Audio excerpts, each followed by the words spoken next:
Alrighty, welcome back everybody to the Out of the Park Developments channel. My name is Alex Murray, also known as AZ Axel, and today we are going to be taking you all through week one, the end of week one for the Backyard Project. Let me get some stuff here all set up and ready to go. I have been running around like a madman for the past hour at this point, so my apologies if stuff is a little bit, just a little bit behind for right now. As you can see, the green screen's not correct. I gotta fix a lot of stuff. But that's okay. You know what? We're here for the Backyard Project. We're not here for me. So, I know why you guys are here as well. You guys are here for the drops. So, thank you for joining us today. Thank you for being here and for being a part of this. I wanted to do a special little shout out to everybody that's been part of the Backyard Project Discord. You guys have been doing a fantastic job already rooting for your teams, talking about how your first games went, as we did complete opening day yesterday on my personal channel, and we were able to watch one of those games in particular that happened live. We watched the Apollos take on the Jazz. That was Jacob deGrom starting for the Jazz against Bruce Springsteen and the adorable Apollos. Let's go ahead and take a look and see what happened there. So this is the results of yesterday's ball game. Jacob deGrom out-dueled by Bruce Springsteen in a matchup that I don't think anybody was expecting at this point. So congratulations to the Apollos on their first win of the season against a very, excuse me, very strong opponent at this point. Whoops. And I need to turn off notifications for Slack messages. Hold on one second. Quit out of that. I don't need that. Quit out of that. I don't need... No, I don't want Outlook. No Outlook, please. Take away all the stuff that's going to make noises, please. I don't want them.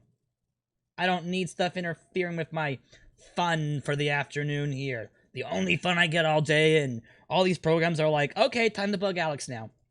Because that's, of course, what happened. But anywho, thank you guys for watching yesterday as well. Thank you for all of that, for all the support and everything that went that direction. But today, I know, it's like the twinge of anxiety when you hear the Slack notification. It's like, oh, please don't let it be someone really upset and wanting my attention because something's broken. Please, please, please. Not that today. Not that today.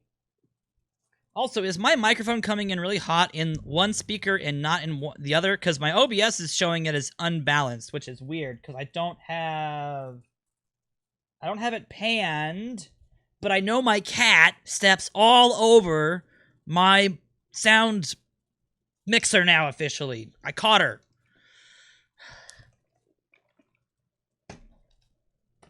So the kitty is Kitty's on the naughty list for Christmas this year, unfortunately. So anywho, you want to see the cat? The cat got booted outside because she was sitting in the windsill and she knows she's not allowed on the desks or any of the elevated areas because there's sometimes, you know, either there's food or there's stuff that she can knock over. She's knocked over a glass bottle. Thank goodness it didn't break. But, like, I've got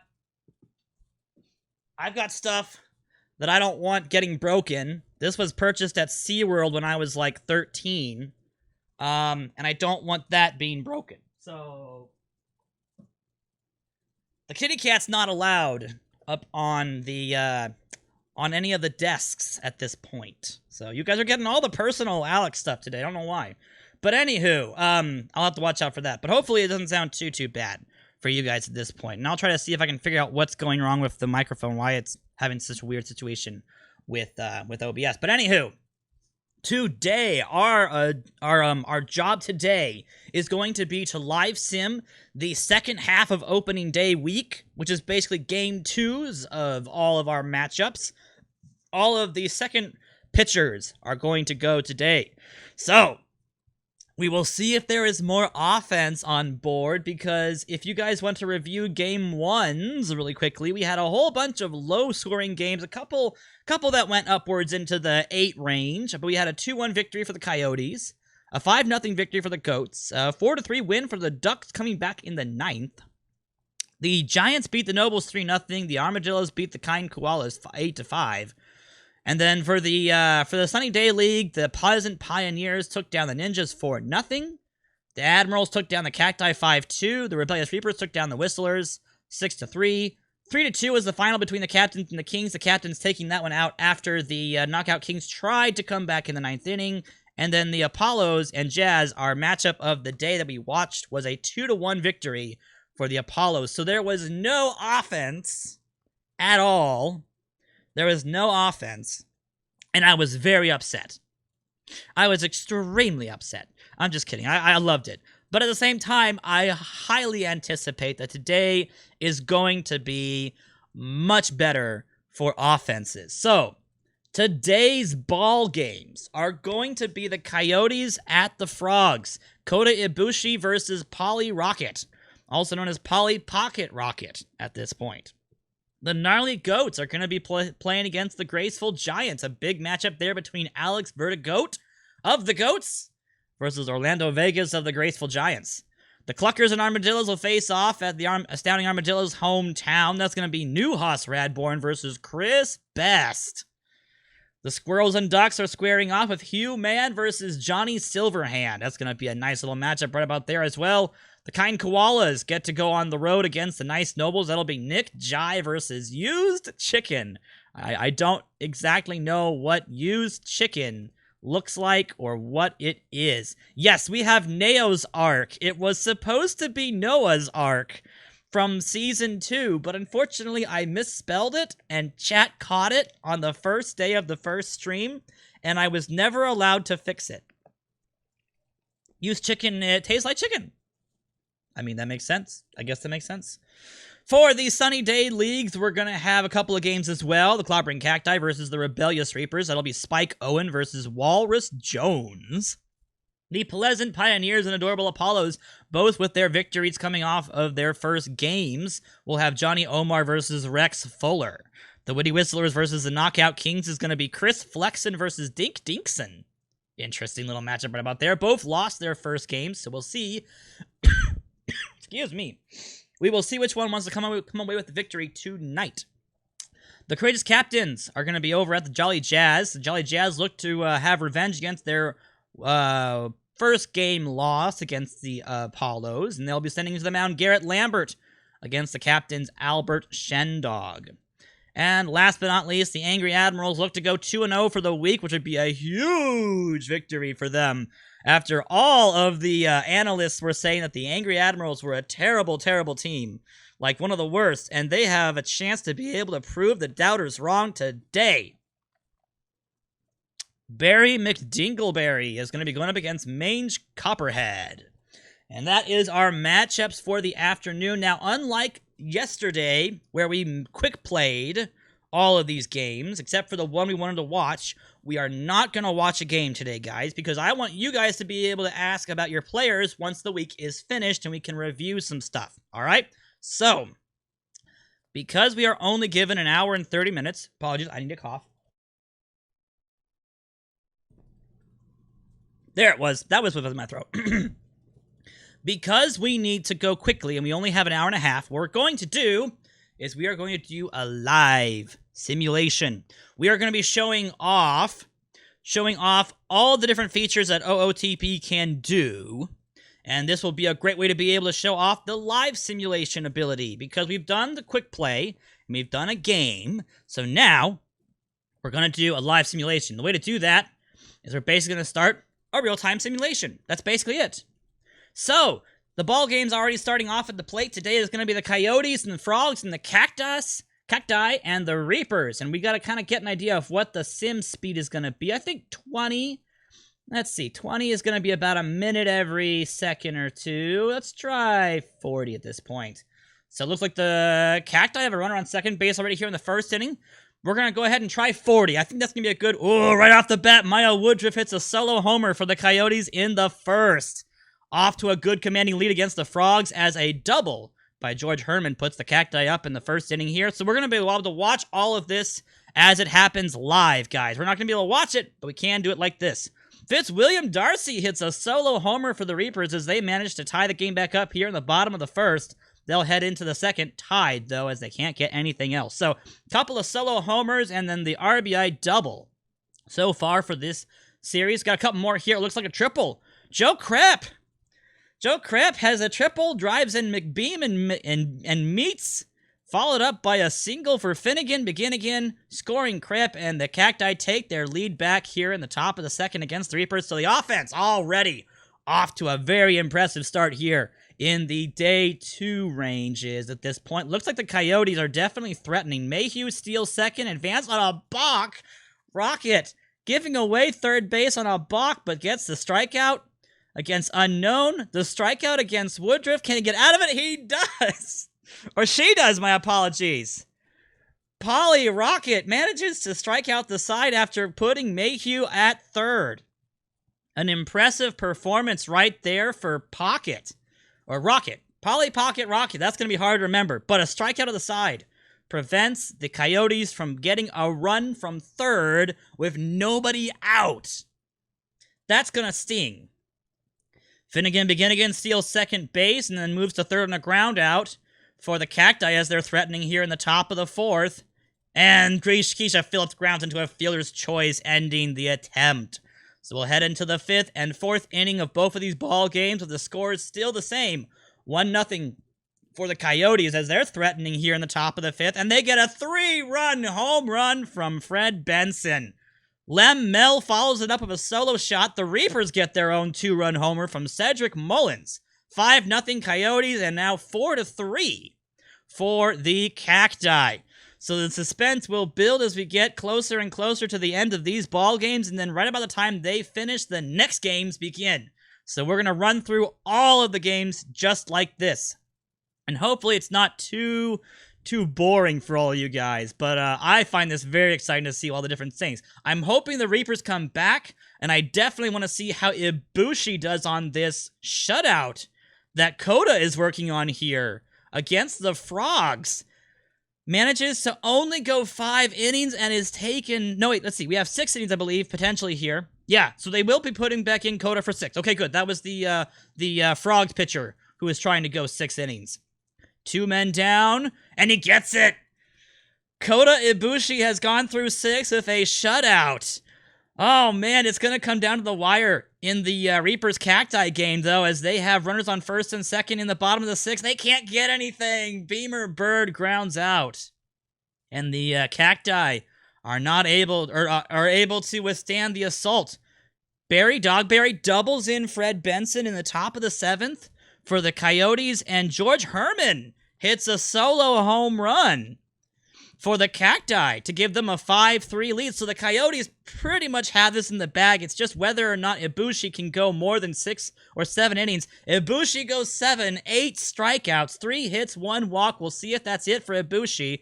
Vertigoat and the Goats are already getting off to a good start as Bubba Blastum hits a 2-run homer. But Biff Costeau hits a 2-homer as well in the bottom of the 2nd, and they tie it up. Let me slow it down a little bit as we end these games. So we go to the 9th. Ibushi still has the shutout working. We had the Apollo scoring a run on a wild pitch. I don't know who's pitching for the Pioneers, but that's a costly error right about there. Oh, boy. We go to the top of the 9th, and Maya Woodruff hits another 2-run homer. No, her first 2-run shot, she has 2 homers in the game. Maya Woodruff putting the Coyotes on her back for this game against the Frogs. The Cacti are trying to see if they can add an additional insurance run here in the top of the 9th. Doesn't look like they're going to be able to. Mel hits a solo homer. And so does Fred Benson, I believe. What is going on with the Frogs pitching staff? Benson hits a solo homer. That's his 2nd of the game. Lemel hits a 2nd homer, solo homer of the game. Juan Soto hits a solo homer off of Alex Vertigoat. The homers are flying all over the place. Chris Milton is in for the Frogs, trying to put just Band-Aids on everything at this point. Mayhew has a 4-hit game. The Cacti do finish their game. Owen with the win. Jones with the loss. We will head to the bottom of the 9th as Joe Unknown strikes out. Ibushi's going for the complete game shutout. Here we go, folks. He'll be going up against Victor Hugo and the rest of the Frogs offense. Oh my gosh. The first one is out. Victor Hugo grounds out. Chico Pappas flies out. And Slammer, the last chance for the Frogs. He will single. They are alive. Zeke Anderson up next with a runner on first base. 2 men down. He will walk. Ibushi's falling apart. Reynolds. Zeke Anderson. He's out. They pull Ibushi at the last second to let Morelli at least make sure they get this game is finished as soon as possible. Oh, Brian Reynolds up against Isabel Morelli, and he will walk. Oh no, it's gonna go longer, as that's Lou Davis. I don't remember if it's Lou Davis or it's somebody else. We'll have to see in a second here. Lawrence Columbus Davis walks. They've walked in a run. So the shutout is gone for the Coyotes. They still have the 11-1 lead. I don't see a problem with this. My apologies to all the other games going on. I know Vlad Guerrero Jr. scored a run for the Pioneers. The Apollos came back with a single to score a run. Ibushi and the Coyotes do get their win. They give up 2 walks for 2 runs. So they basically gave the Frogs a couple of little runs just to have fun and then slammed the door in their face. They do win that game 11-2. The Pioneers have scored 2 runs on a 2-run homer by Wander Franco, and they are up 3-2. Vertigoat has settled down, it seemed, as we head into the bottom of the 5th. The Goats are leading 4-3 after they did something to score some runs here. What was it? Hold on. Pause really fast. What did the Goats do? They had a 2-run homer by Lincoln Osiris.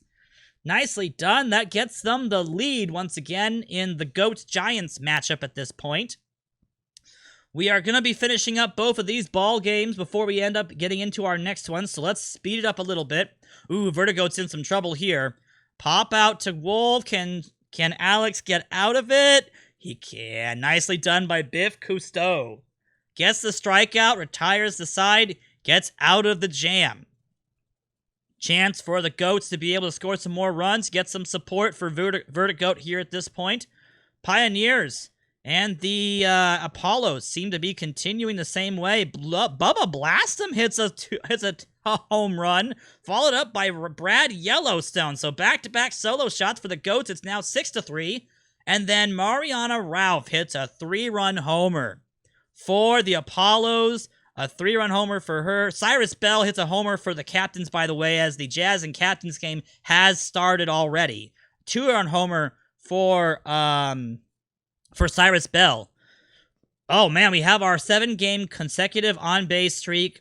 Wait, really? 7 consecutive in a row. Wow. Okay, so Soto has been doing very well. Let me pause for a second. So Soto had 7 straight at-bats where he had on-base situations, either a walk or a hit. So congratulations to, I believe that's the Giants who have Soto. I think it's the Giants. Either it's the Giants or it might be the Goats. I don't remember now. But either way, the Whistlers have come out absolutely roaring here in game number 2. A 3-run homer for Exley, a 2-run homer for Kelly, and a ground-out scoring Sizemore, all in the first inning against the Kings. So the Kings are not off to a good start here in games number 2. The Goats still have their 6-3 lead, thanks mostly to Blastum with his 2 home runs. Hellerman is now officially in to pitch instead of Vertigoat. Exley singles and the Whistlers are now up 7-0. The Captains and Jazz are still 2-0 on the 2-run homer they had by Bell. Apollo still have the 5-3 lead heading into the bottom of the 8th. We'll head into the bottom of the 8th for the Giants and Goats. They're 6-3. Everything is still locked up right where it was. Top of the 9th for the Pioneers. Last chance to be able to get some runs and tie this game up. Todd Xavier in against Guerrero. Guerrero pops up. 2 men down. Hounderson will be out. And the Apollos will take their second victory, I believe, winning against the Pioneers 5-3. By the way, Toothpick McGlove hit a 3-run homer in the Captains Jazz game, and that has led the Captains to a 5-0 lead over the Jazz. So the Jazz and the Whistlers are both coming out extremely hot here in games number 2. Also, a final here for the Goats. They took down the Giants 6-3. Vertigo gets the win. Vegas with the loss. By the way, that Pioneers Apollos game had Rex Fuller with the win and Johnny Omar with the loss. Captains looking good here in the bottom of the 5th, as are, oh, there it went. Nick Castellanos hits a 2-run homer for the Kings, giving them at least a little bit of their deficit cut down, as it's now 7-2. Albert Shendog, not gonna talk about it, guys. Not gonna talk about it. 5-hit no-hitter, or a 5-inning no-hitter was going for Albert Shendog. As the Jazz, wow, and then they get a 2-run homer. So the Jazz break the no-hitter and then break the shutout against the Captains, unfortunately. So Shendog was looking good up all the way until the 6th inning, and then a couple of runs scored, and that was pretty much all they needed at that point. So the Whistlers add on a couple runs as well, of a solo homer, or just 1 run, my apologies, a solo homer against the Kings. That was Krangus McBasketball. And they're still dominating the Kings at this point. The Cluckers got an RBI single from Ronald Acuna Jr. in the 1st, and they will start their game against the Armadillos. The Ducks and Squirrels have already entered the 2nd inning as well. So their games are going at this point as well. The Captains and Jazz are still locked up 5-2. The Kings have scored a run off of a single by Bubba Ray Jones, the 8th, scoring that best dinosaur. The Armadillos have come back with a single and a sacrifice fly here in the bottom of the 1st to regain the lead. The Captains get another run here in the top of the 8th. Menard singles in love. The Whistlers continue to add on with a single and a sacrifice fly here in the top of the 7th, and they're still threatening with 2 men down, but that's all they're going to get. They do get 2 more runs to extend their lead to 10-3. The Squirrels get a homer from Roland Fizzlebeef, as they now lead the Ducks 1-0. The Captains look like they've scored a lot of runs. Captains now have a 9-2 lead as Aaron Judge hits a 3-run homer here in the top of the 9th. And the games on the right side of the screen are pretty much finished at this point, guys. A 9-2 lead, and now officially on an error, an 11-3 lead for the Whistlers. So the Armadillos have scored 5 runs on a sacrifice fly and a single scoring 2. The Ducks tied it up on a Stephanie Morgan home run. Congratulations to the Ducks for that. The Captains are trying to finish off the Jazz. A single for Plum Smuggler gives the Jazz a little bit of life, but not a whole lot here. And it looks like... is that going to be it? Nope. A walk to Mick. Makes runners on 1st and 2nd. Charles DeGraffenreid hits a solo homer for the Squirrels as they regain their lead. J.R. Frankenstero hits a 3-run homer as the Kings are trying to come back here in the bottom of the 8th. Bases are loaded, by the way, for the Jazz. They reach on a wild pitch on a strikeout, but they do get the next person out. Shendog does get the win, and Lambert gets the loss as the Captains do take down the Jazz 9-3, but they made it interesting in the bottom of the 9th. The Kings have been trying to come back all game, and the Whistlers have not allowed them one chance. We'll be heading into the bottom or top of the 9th in that game over there. On the other side of the field, we're looking at the Squirrels still having that 2-1 lead after the Charles DeGraffenreid solo homer back in the top of the 5th. And then the Cluckers and the Armadillos are still 1-5. Armadillos in favor right now as it looks like there's been a couple of runs scored on errors, so unearned stuff going on over there in the Armadillos game at this point. Bottom of the 9th we go for the Whistlers and the Kings. Last chance for the Kings to be able to get some offense mounted here. They'll be up against Chad Koppel. Kaz Cappy, last person potentially here for the Kings. And that will do it. The Kings will take their victory. I don't even remember the score, to be honest, now at this point. 11-6. 11-6 was the final as the Whistlers take down the Kings. That's a major offensive production from the Captains and the Whistlers. Whew. We have 1 game left in the Sunny Day League, and I believe these are the last 2 games. Oh, one more. One more after that. Oh, there we go. The Ducks have come to life. The Ducks have come to life officially.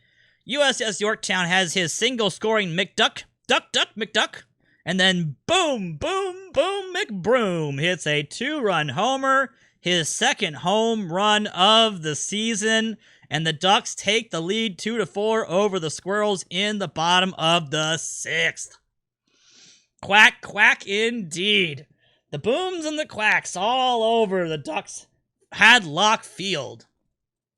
The Armadillos have silenced the Cluckers. Chris Best, looking like the #1 pitcher that he expects his name to be associated with. Jay Green steals third. Might be a chance to score something here. They walk Ronald Acuna Jr. and a double to Batsui scores them both. Man, I should not be opening my mouth. Chris Best gives up the double. He's going to try to get out of the inning with only the 2 runs given up at this point. Roland Fizzlebeef continues to do well for the Squirrels as he scores DeGraff and Reed and Inge. 2-run score for the Squirrels, and they tie it up. Oh, man. These games are going to go down to the wire, aren't they? As we are in the 6th inning and 7th inning for both of them, respectively. The Ducks have a scoring opportunity with Duck, Duck, McDuck at the bat. Sturge is in to pitch in relief. Runners on second and third, and 1 man down. And Duck, Duck, McDuck. Let's see what he can do for the Ducks. Duck, Duck, Duck, Duck, Duck, Duck, Duck. Oh, he grounds out. Goosed. Runners advance on a wild pitch for the Armadillos. That'll mean Alexis Casey scores. And the Ducks can do nothing about it. They leave runners on second and third after having them there with 1 man down. And it'll come down to the 8th and 9th innings. Oh, man. Chris Best continuing to work. He gets through 7 innings against the Cluckers for the Armadillos. The Squirrels are up here in the bottom of the 8th inning. Oh, by the way, the Admirals and Ninjas are playing on the right side. They are into the 3rd inning already. 0-0 is the score. 1 hit apiece over there. The Armadillos have more scoring opportunities against Chucky Flinder here in the bottom of the 7th. We're on second and third, 1 man down. After a sacrifice for Jordan Crabber gets them over there. Casey's a dangerous hitter. This is a bad spot to be in right here. And Alexis Casey walks. Woof. Bases loaded here. And a sacrifice fly will score Jimenez. So it's a 7-3 ball game for the Armadillos, but that's all they're going to get. The Ducks have a chance to score as well as they have runners on second and third after the sacrifice. An intentional walk loads the bases. Sturgis in some trouble here. That's Mark Clark, I believe, up to bat. Bases loaded. Full count. 1 man down. What can he do? Grounds into a fielder's choice at home plate. And then Rose grounds into a fielder's choice, and that's all they have. By the way, the Cluckers had a 2-run homer from Jay Green, and they will narrow down their loss or their deficit to 7-5. So the Armadillos only up by 2 as they head into the bottom of the 8th. We'll go to the top of the 9th. The Squirrels, last chance to be able to get something here, and they get it! Charles DeGraff and Reed has his 2nd homer of the game, a 2-run shot in the top of the 9th, and the Squirrels take a 6-4 lead over the Ducks, and they continue to rack on. Duke Silver hits a 2-run homer after Lena Inge gets on base, and the pitching of the Ducks falling apart here in the top of the 9th inning. It's 8-4 Squirrels. Go nuts, folks. Squeaker, squeak, squeak, squeaking. Squeaky, squeak, squeak, squeaky, squeaking, squeaking. And the Armadillos will take their game 7-5 as they silence the Cluckers offense in the top of the 9th inning. Radbourne with the loss. Chris Best with his first win of his season here in the Backyard Project. Congratulations to both of those squads. And the Squirrels do finish off the Ducks. Matessa Sturgis goes, I believe, 3 innings to get that win. Delgado gets the loss, his first loss after getting the win in yesterday's ball games. But the Squirrels will take down the Ducks 8-4. The Admirals and Ninjas, and then after they're finished, we will have the Koalas versus the Nobles. Still even Steven over in Segra Park as the Ninjas and Admirals don't want to separate each other from their box scores. 0-0, 0-0 at this point. Copperhead's been doing very well, as has his opposing starter. He does hit Ollie Boudreau, though. That's interesting. Grounds into a fielder choice, does Annie Frazier. Annie Frazier's then caught stealing second. McDingleberry also doing very well at this point. So both pitchers having very good performances for the Admirals and the Ninjas at this point. We'll see which of these teams wants to take it all. By the end of the day, Trudell singles, Middleton singles, McDingleberry in some trouble now officially. 2-0 pitch to... He's got Pablo Sanchez at the bat, and he walks Pablo Sanchez. Probably a wise choice right about there. Christopher Christofferson has a 3 full count. Full count on the way to Christofferson, and he will walk in the leading and first run of the game. McDingleberry flinches first, 2 back-to-back walks, causes the lead to go to the Ninjas. Hayes has got a 2-2 pitch, strikes out swinging, so they can't do much outside of the RBI walk. And we'll head to the top of the 7th. It's 1-0 Ninjas. Good grief. Copperhead looking really good. 8 strikeouts, 6 2/3 of an innings pitched. He gives up his first hit in a while, and it's a solo homer to Mikey Thomas. The catcher of the Admirals proving his worth with a tie run hitting homer, and that ties up the ball game 1-1. McDingleberry back to his issues again as runners on second base. A strikeout on a dropped call, strike 3 by Benito Samuels, though, and they will have Trudell line out. So Copperhead needs to keep it going. The Admirals are perfect in this kind of a situation. They have all these power hitters. All they need is one bad pitch like that. Isaiah Patterson with homer number 3 of the regular season, and the Admirals take the 2-1 lead in the top of the 8th. A 3-1 lead. Matthew Bellows out a homer as well. And it's all falling apart for the Ninjas here in the top of the 8th. Back-to-back solo homers for Patterson and Bellows. And that will be the end of the outing for Copperhead. Harding comes in to be able to provide relief. And I'm just still impressed that Patterson has 3 home runs at this point, guys. This is the second game of the season. I mean, I was hoping Isaiah Patterson would be like this, but man, this is great. Oh man, the Ninjas need some runs, and Pablo Sanchez is 0 for 2 of a walk today. He needs to get something started. Bosworth pitching to Sanchez here in the bottom of the 8th inning. He will ground out. Christofferson, last chance here in the bottom of the 8th for the Ninjas, and he will strike out swinging. Woo! The Admirals are getting lucky. Exactly, Magus, or Lucktar, with the close your eyes and swing out of your shoes strat, and it's working, which is scary. That's the scary part. The Admirals take their 3-1 lead into the top of the 9th. They have Mikey Thomas back up to bat here. Harding still pitching. Going for his second inning of work. Gets it. Mikey Thomas strikes out. My angry quacking is critical to all success. Well, then keep it up. Bosworth to close it out here in the bottom of the 9th. The Ninjas need 2 runs. Babcar strikes out. Hayes is up next. Hayes 0 for 3 for the day so far. Gonna have a 2-2 pitch and flies out. That'll leave it up to Gonzalez McSriff. And McSriff will be out, and that will end the game. The Admirals come back down 1-0 for 3 solo home runs to finish off the Ninjas and take their second win of the regular season. So everything that needs to go right for the Admirals has gone right. And just like that, we are down to our last game of the day, ladies and gentlemen. The Koalas and the Nobles. And you can type into... Well, actually, no, we don't have the type-in chat for the Nobles here, do we?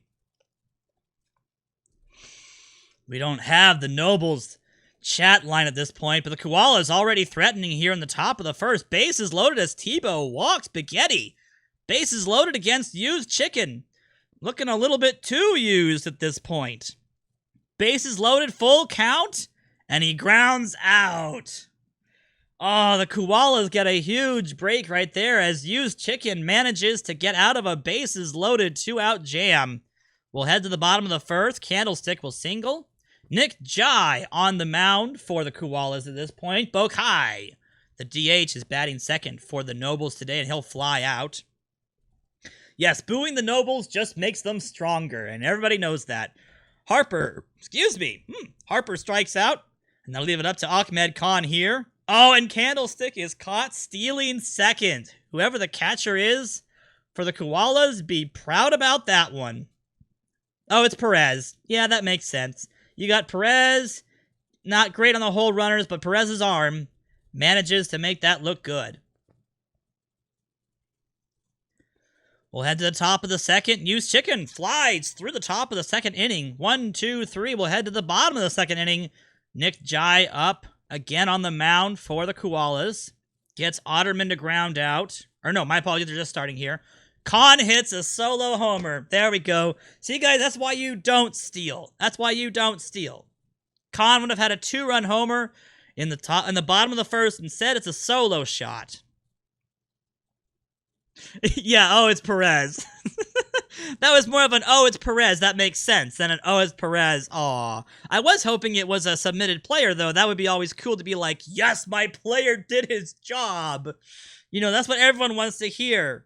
Everyone wants to hear me say, your player did a great job. You should be proud of yourself. That's what everyone wants to hear, okay? But none of you are going to get it, all right? None of you are going to get it. Not unless you win the World Series. Then you can be proud of yourselves, all right? We're in the top of the third now, officially. The Koalas have got some chances here to score. First and third, and they will score. It was a balk. Oh, my gosh. A balk to Used Chicken. You guys can make the jokes. I'm not going to make them for you guys, but the balk in the top of the third scores the run, and that's all they get. See, Ironicus got it. Yes, it was a balk. If only Used Chicken was on the Cluckers, it would actually make a whole lot of sense at that point. They might have to do a trade halfway through the season. We'll see. Or maybe next year they'll request it. Wild pitches and everything. This game has been interesting. The Koalas get out of a runner on third base, 2 men down jam here as well. So the wild pitches and balks are all over the place at this point as the Koalas and Nobles game is tied up here in the top of the fourth. We are not playing any games today. We are live simming all of the games and then reviewing the standings, reviewing your players. If anyone wants to look at their player, how they've done the past 2 games, I will be doing that live on stream. That is our approach, is to be able to have more of a relaxed stream on Saturdays and be able to just enjoy the league and let you guys see what's happened. Because sometimes we don't review enough, and that's a bit of a problem. The Koalas get a run on an error, and then a single scores another one, and they have opened up this ball game 3-1. Bases are loaded, and nobody is out. A single to Brenneman scores 2, so it's now 5-1, and the Nobles are falling apart. Used Chicken cannot hold it together. Perez singles, and the bases are still loaded. Back-to-back strikeouts, I believe, though, or a strikeout and a flyout, though, does get him to 2 outs. Can Used Chicken not give up any more runs? Spaghetti up to bat again, and he strikes out. Feel like I've heard that before. Spaghetti strikes out with the bases loaded. Stop me if you've heard that before. But the Nobles do at least limit the damage to a 5-1 deficit as we'll head to the bottom of the fourth. Harper strikes out looking. This is his second strikeout of the ball game at this point. Khan triple. So a triple and a homer for Ahmed Khan so far. Goldschmidt hits the sac fly, and Khan will score on that. It's 5-2 for the Koalas still. Frank will ground out, and that'll end the inning. We'll head to the top of the fifth. Is Alex just incognito Rob Manfred? Oh, come on, guys. You know I'm much more lenient than Rob Manfred. I give you guys way too much. The Koalas are already threatening to score here in the top of the 5th. I don't know how much longer Used Chicken can go for at this point. He does have one man down and another balk. Chicken! What is this? A ground out for Jason St. Louis. 2 men down. Brenneman a chance to score more runs and he'll strike out swinging. Oh, man. So the balk box of the Used Chicken is not helping, but they're getting out of it, so they're okay. The Nobles need to get some people on and get something started here, though. And they are in the bottom of the 5th. Moonbeam will ground out and will go to the top of the 6th. Starting to get a little bit of a problem here for the Nobles. You got to get something started. The Koalas have 11 hits, but only 5 runs to show for it. Used Chicken is done as Isaac Drummond has been called upon in relief here in the 6th. So it's going to be a reliever's day, unfortunately, for the Nobles. Perez strikes out, the first person grounded out, I believe, and now Tim Tebow has a 2-2 pitch on the way. And he will strike out on a dropped strike 3, but they do throw him out at first base, so it'll be up to the bottom of the 6th, or down to the bottom of the 6th. Isaac Drumstick? Kind of. Oof. But the bottom of the 6th sees Candlestick walk, so they've got something started here. He'll steal second base immediately. Bokai up next, runner on second, nobody down. Nick Jai has had a very good performance so far. Bokai will fly out, Harper up next. Harper's got to get something started. He gets a single, and Khan has been hot all day. Harper gets caught stealing, and Ahmed grounds out.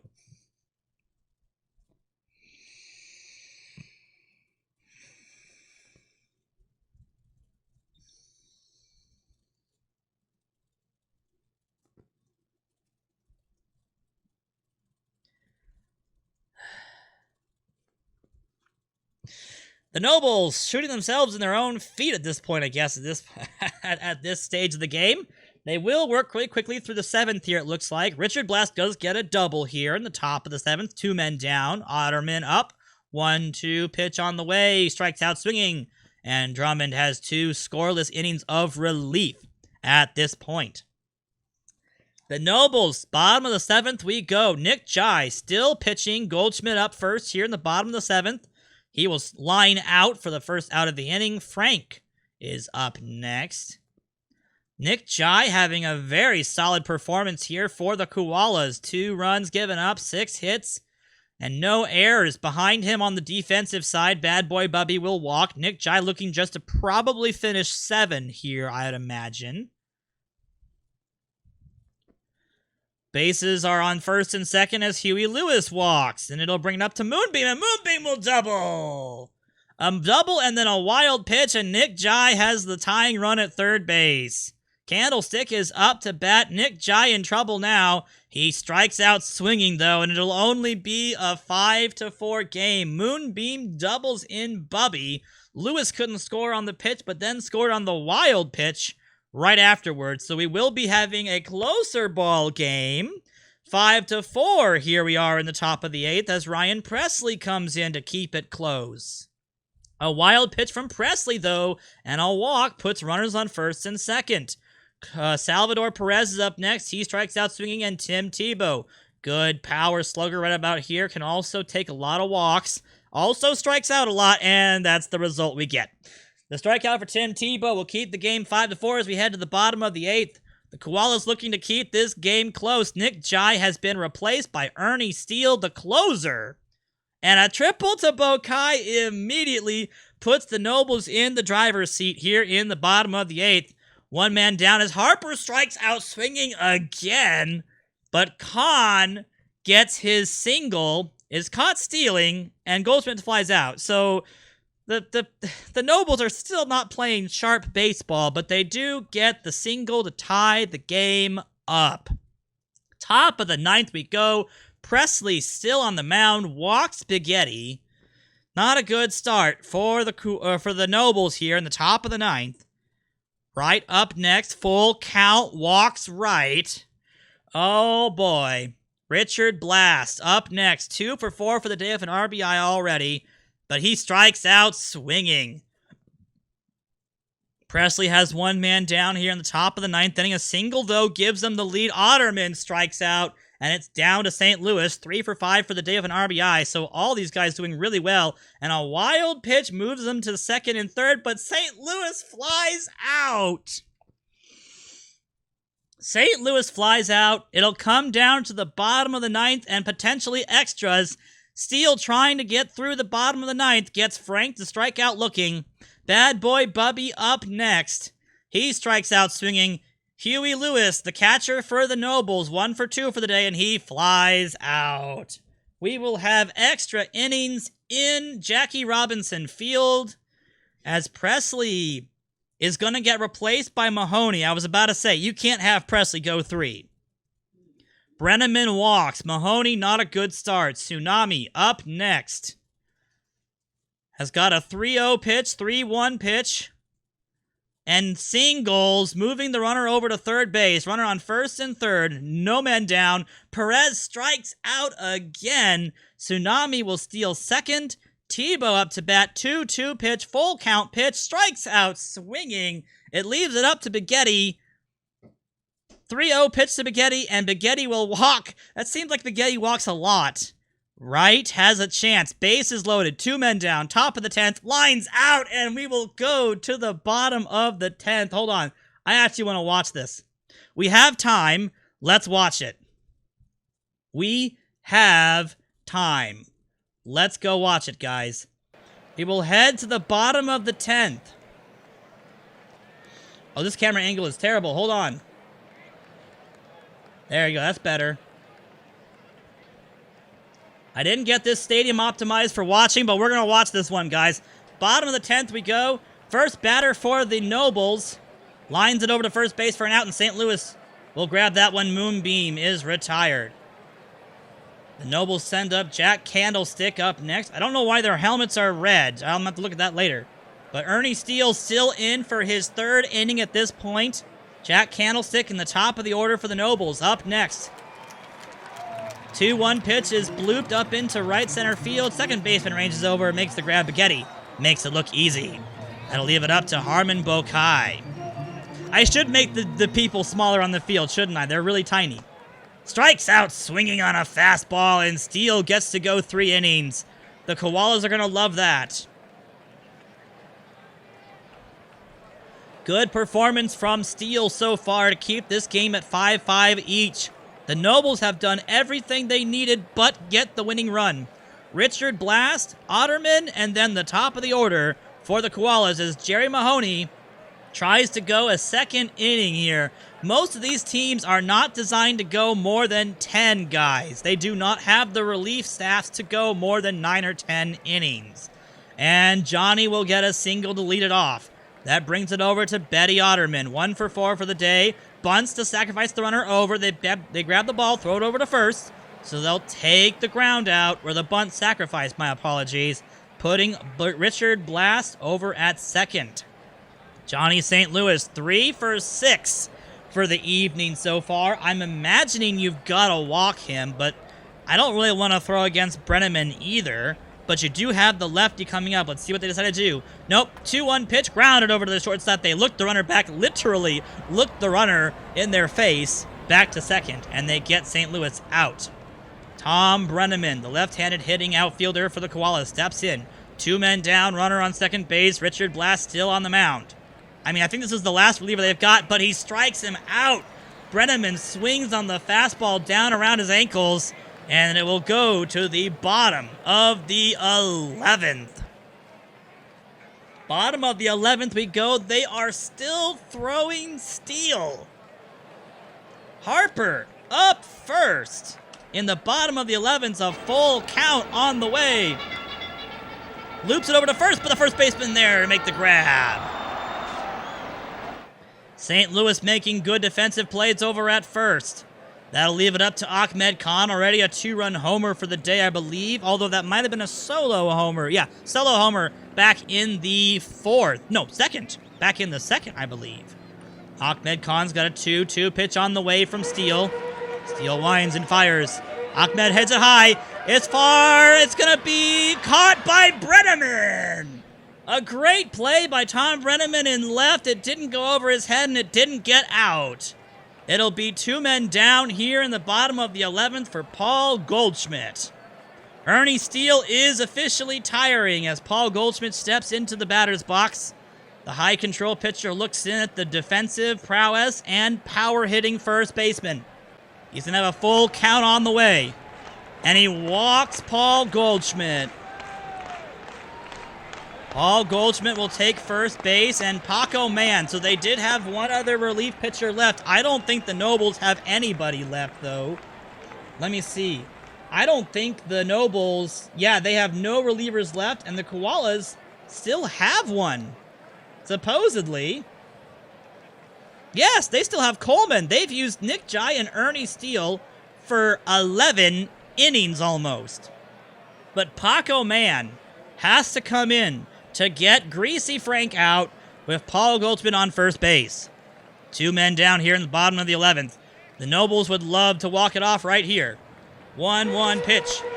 Over to second base it goes. That'll be a ground out. And we'll head to the top of the 12th inning. Woo! We are up to 2:30 in the morning. That's West Coast time, by the way, folks. And the Nobles will have to keep throwing out Jerry Mahoney. They do not have anybody else. I don't think even any of their position players can pitch. No, they don't even have a position player that can pitch at this point. Johnny Tsunami up first, the number 3 hitter for the Koalas. The Nobles just don't have anything else to do but throw Mahoney and hope and pray he can do it. Tsunami grounds it over to second base. That's 1. They got the first one down here in the top of the 12th. We could throw a starter. That is true. We could throw a starter in emergency. I don't want to do that, though, if I can help it.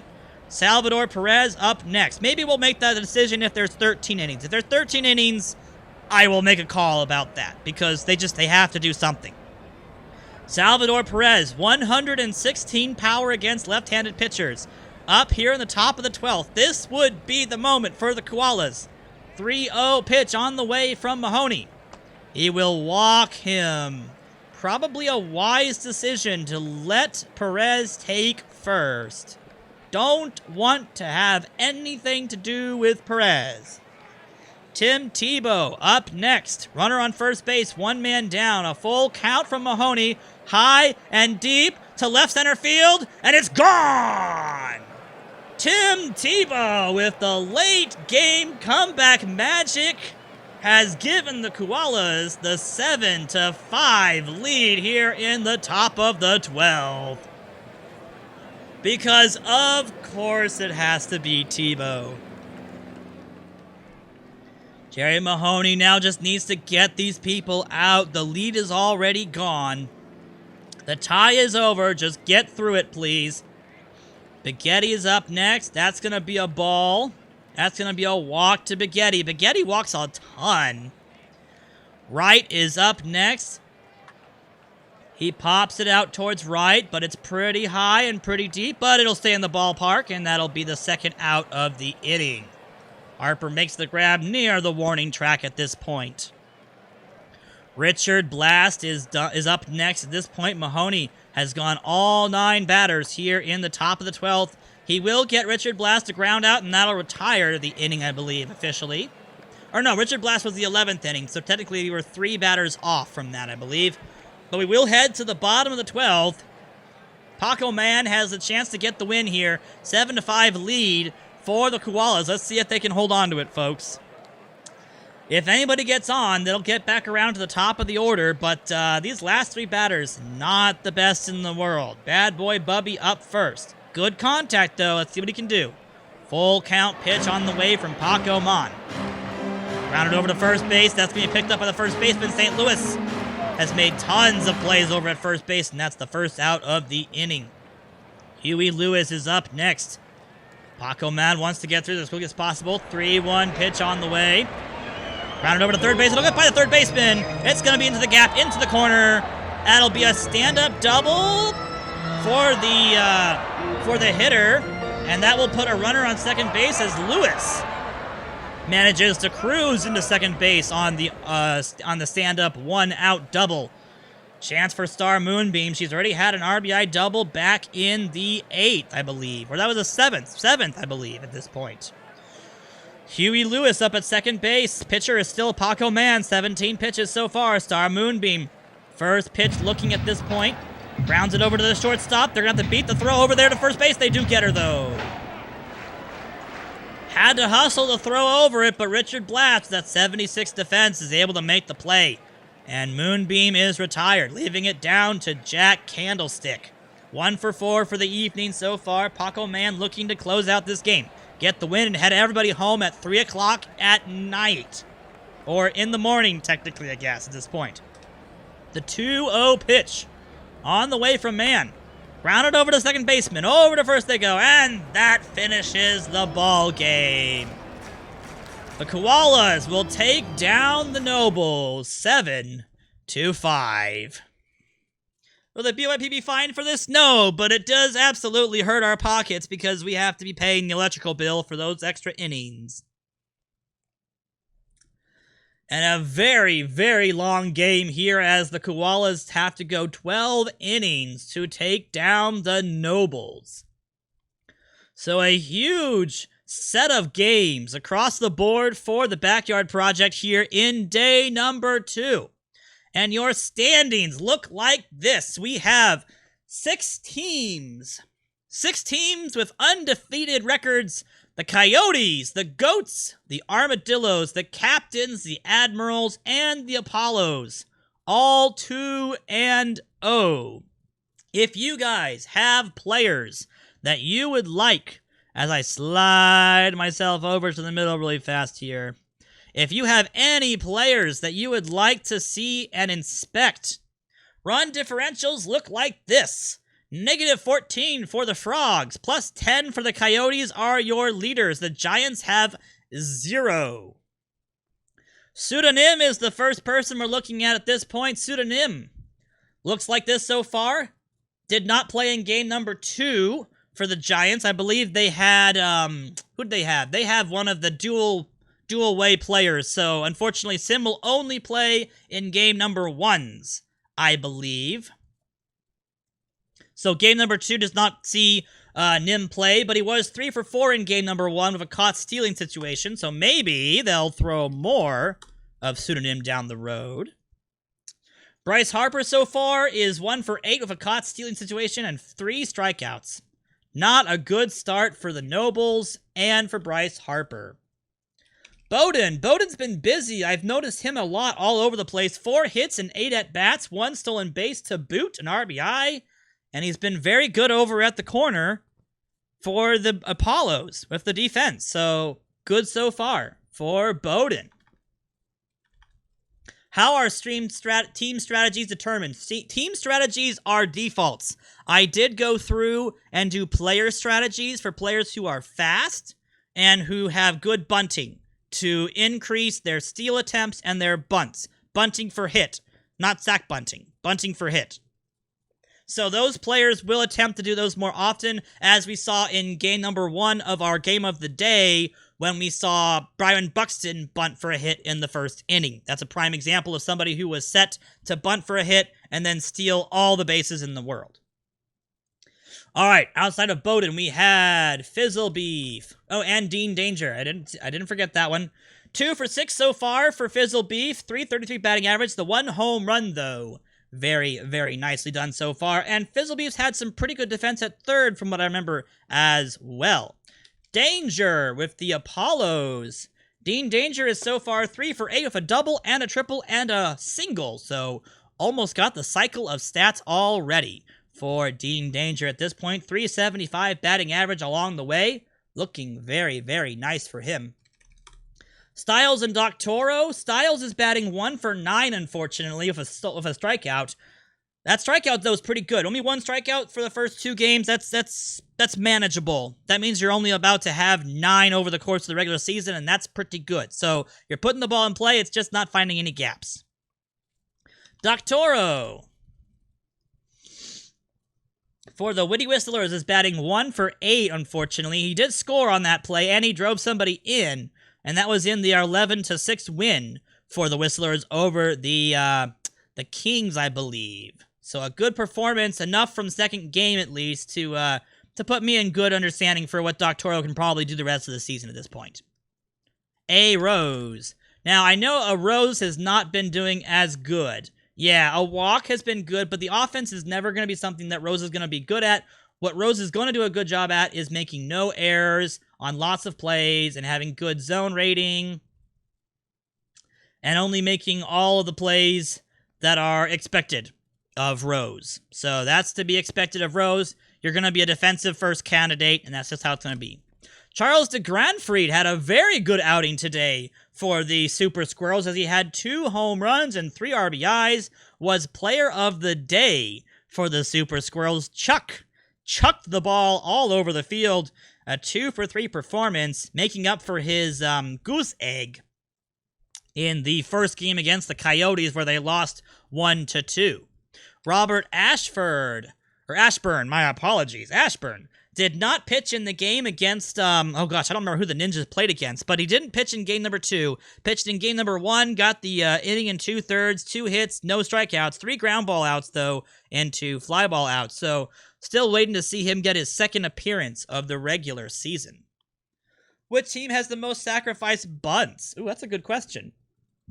Candlestick played second base in the first game and then played third. He played third? Should be playing second or third, depending upon how the Nobles want to be playing him. Let me see if I can... played third base in both games. Should be playing third base most of the games. The Nobles have... who do they have at second base right now? The Nobles have got Bubby at second base, I believe, right now. Pegged to play there all the time. Bokai and Moonbeam. There's a lot of backups, but you should be playing third base moving forward at this point. Someone wanted to ask how many sacrifice bunts teams have. I know sacrifice flies are listed, but I don't know if sac bunts are listed. Let me see if I can find sac bunts really fast. Hold on one second. Batting stats, we want... Can I discern between sacrifice bunts? Sacrifice hits? Sacrifice hits versus sacrifice flies? SH, right? That's what I thought. So, if we look at SHs, there have been quite a few. I bet you I can look back at the teams then. So, SHs... I don't know if those are sacrifice flies or sacrifice bunts, though. I'm not quite sure, unless that's 3 each. Hold on. I can find out. We can find out, guys. I know we can find out.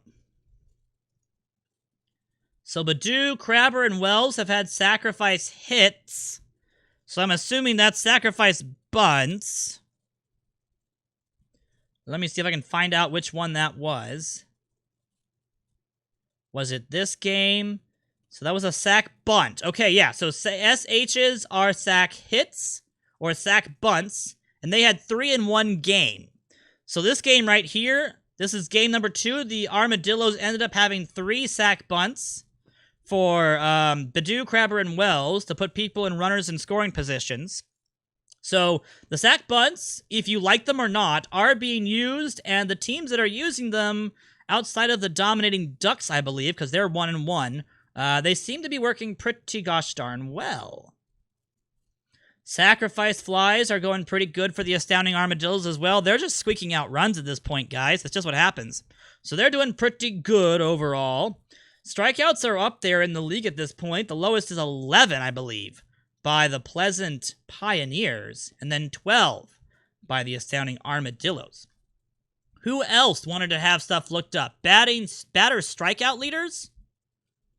So far, the person who has struck out the most...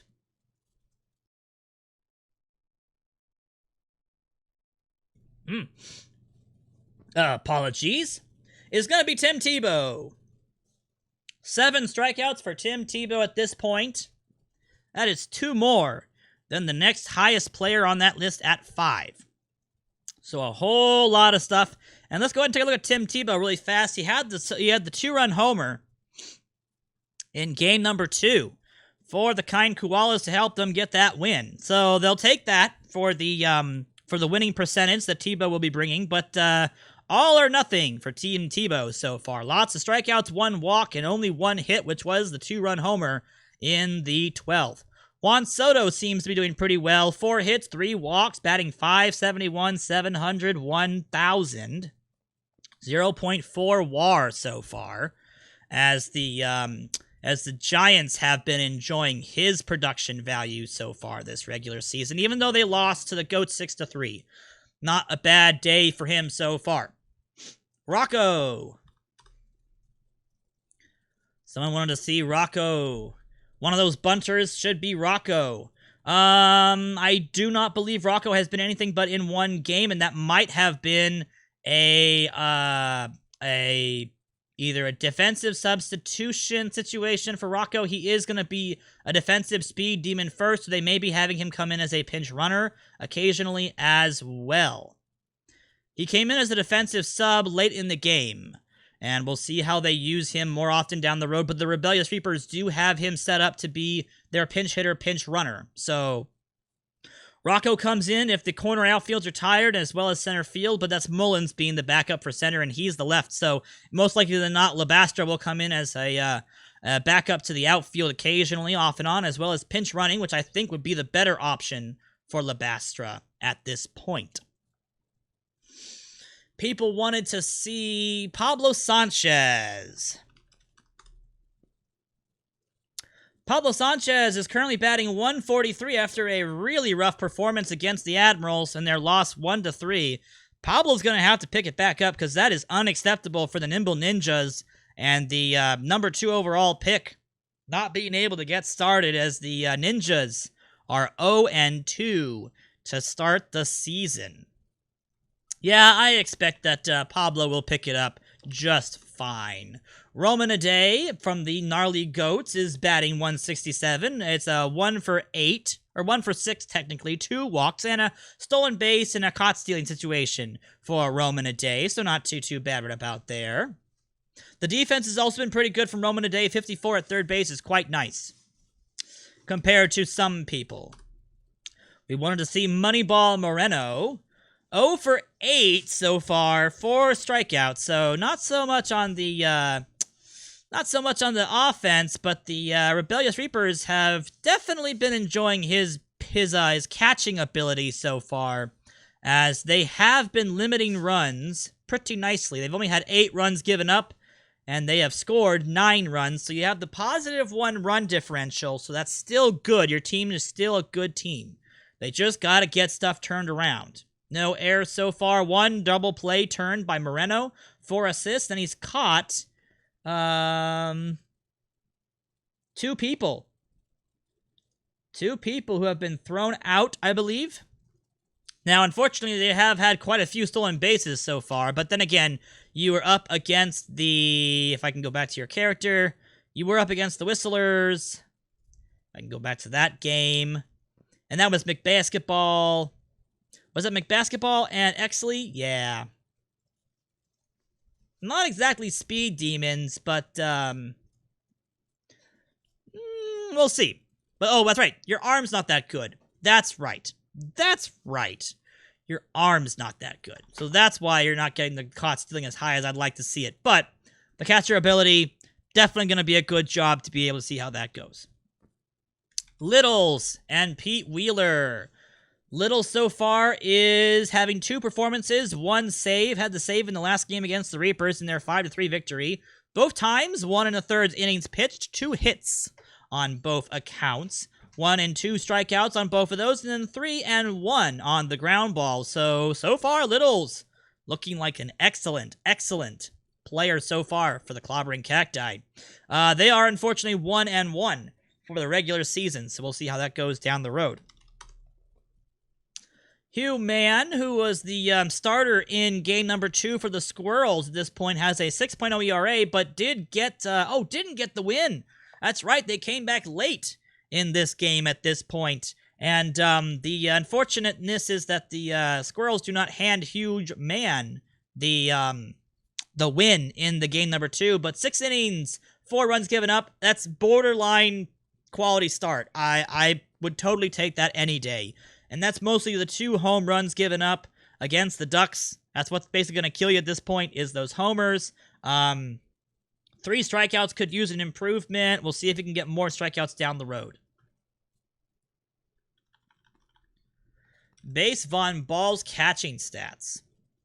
Base Von Ball's batting .200 so far, 1 hit in 5 at-bats. Must have had a couple of hit by pitches or something, because 5 at-bats seems very low. But fielding stats so far looks like that. Wow. That range is something else. Has had officially 1 error, unfortunately, but that range is ridiculous. And nobody, either everybody has caught stealing, or has been stealing on you, or nobody has been stealing on you. I'm going to assume everybody is stealing on you. Yeah, Valor, Pete Wheeler twice, Olofsson once. And this was game number 2 as the Apollos had Pete Wheeler go all over the pitching and catching double duo from the Pleasant Pioneers, unfortunately. Yeah, we'll have to see if Base Von Ball can get some help at this point. Well, it might be the pitching staff. It could be a combination of, it wasn't Luna pitching. Omar's hold's not the best in the world. Ames has got good hold. Anders has got good hold, and so does Crockett. Wow. I mean, I understand Pete Wheeler. Pete Wheeler will steal off of Ivan Rodriguez. Okay? Pete Wheeler will steal off of everybody. That's just what he does. So, definitely no problem there at this point. Alright, couple more guys, and then we gotta end. We are officially at 1 hour and 20 minutes, and I don't want to go much further. So, get your requests in right now, and we'll go ahead and close this out. Harry Wells and Swordsman. Wells is currently 3 for 5 so far. A walk, 2 RBIs, and a home run. Good job for Harry Wells and the astounding Armadillos. Swordsman. Black Swordsman's batting 2 for 9 so far. 1 RBI, 5 strikeouts, though. 222 for the Graceful Giants. They are 1-1 to start the regular season. Little Timmy is still retired for the season as he rests that hurt, sore knee, unfortunately. See if I can find that information here or not. Currently, these are his ratings. He still has the sprained knee. The doctors said that he can't be doing any athletic abilities for a little bit longer, guys. But we do expect little Timmy Unger to be back next season. So we're very happy for him to come back as soon as possible. Ahmed Khan. Ahmed Khan had a very good day number 2. Almost hit for the cycle as he had the triple, the homer, and the single. Only needed the double. But the unfortunate part is the nice Nobles did lose to the Koalas in extra innings. Oh, don't worry, Schnee. I'll see you as well. I see your posts at this point. I'll get to them. 375 is Ahmed Khan as the Nobles unfortunately are 0 for 2. You want to see Baby Murray? Bean Sprout got converted to a relief pitcher to the Super Squirrels. He has not been used yet, so we'll have to see what happens when Bean Sprout Murray gets some playing time. Franz Kafka. Franz Kafka has also not been used. The Angry Admirals have been limited on their pitching as they've been able to go 7 innings each by their starting pitchers. And they have done a very, very good job so far with their starting pitchers. Basically, it's just been Bosworth and the starters, and the Admirals are 2-0, so you can't blame the results, and you can't have a problem with that. Does Khan also pitch? He does have pitching abilities, but he will never be... Actually, no, he doesn't. Those got neutralized, unfortunately, so, no. His brother, Amir Khan, though, does pitch. And he has not done that well, unfortunately. 3 earned runs in his 1 appearance against the Goats where they lost 0-5. They want to see the other Murray, the better half, Mrs. Murray. She has not played yet. She is playing backup for the Angry Admirals. She is their backup for first, second, and third, as well as shortstop and DH. So we will probably see Mrs. Murray down the road. And as for me, I pitched in game 1, pitched 1 2/3 of innings pitched, had 1 hit, 3 Ks, 2 ground ball outs, no walks given up. A perfect performance from me. I'm very happy about that. Old McDonald did pitch. Bob Old McDonald has thrown in both ball games, has done 5 scoreless, almost picture-perfect innings for the Graceful Giants. He has kept them in ball games that they otherwise should have been long gone and away from. He does have a save, as he picked up the save in game number 1 against the Nobles. He's done 2 innings and 3 innings apiece. Yep, if only Jack Candlestick had not tried stealing that base in the first. All right, ladies and gentlemen, I will get you guys all the information you need in the Discord. That is our stream for today. We have the first week of the Backyard Project all simmed and wrapped up at this point. And if you have any more players you want to have looked up, hit me up in the Discord. Put it in the player edits channel, and I'll send you guys the updates about those players. But otherwise, guys, the Coyotes, the Goats, and the Armadillos, and the Captains, Admirals, and Apollos take their 2-0 victories for the week.